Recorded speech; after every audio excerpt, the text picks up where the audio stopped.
Les femmes les plus aimantes sont souvent celles qui vous mettent le plus à l'épreuve, hein. Et je ne parle pas de cruauté ou de blessures inconscientes du passé. Je parle des femmes qui vous mettent à l'épreuve parce qu'elles vous voient tel que vous êtes.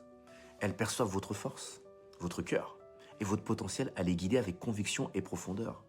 Ce sont celles qui refusent catégoriquement de vous laisser vous sous-estimer. Et ce n'est pas pour vous contrôler. Arrêtez d'avoir peur. En réalité, elles le font parce qu'elles voient votre potentiel mieux que vous-même. Et le plus étonnant, c'est que ce n'est pas toujours conscient. C'est plus inné, c'est plus instinctif. Comme un lion qu'on appelle à se lever le matin, vous voyez? Elles agissent ainsi pour voir si vous allez flancher et fuir face à l'adversité, ou si vous saurez vous montrer à la hauteur et devenir le roi qu'elles savent que vous êtes destiné à être.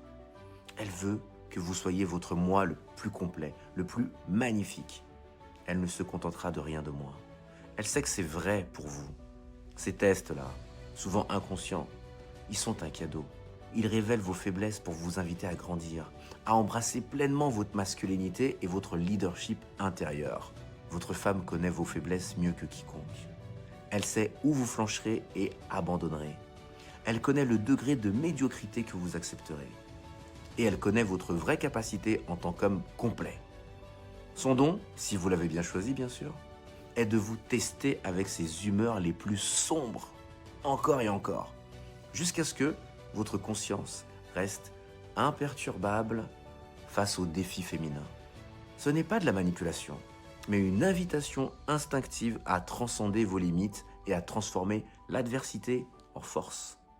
Dans les relations épanouies, ces défis deviennent des catalyseurs de croissance personnelle mutuelle. Comme je le souligne dans la sagesse relationnelle, l'amour véritable n'évite pas les épreuves. Il les utilise pour forger des liens plus profonds.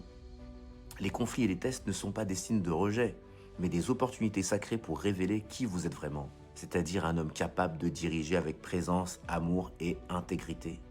Alors souvenez-vous, la prochaine fois que le défi se présente, ce n'est pas un rejet, mais une invitation sacrée, une invitation à entrer en scène et à devenir la personne qu'elle connaît et que vous savez au fond de vous avoir toujours été destiné à être.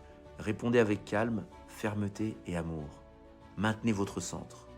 Guidez sans forcer et transformez l'épreuve en connexion plus intense. Allez, devenez les rois que vous êtes. Non seulement pour elle, mais pour honorer le potentiel qu'elle a su voir en vous dès le début.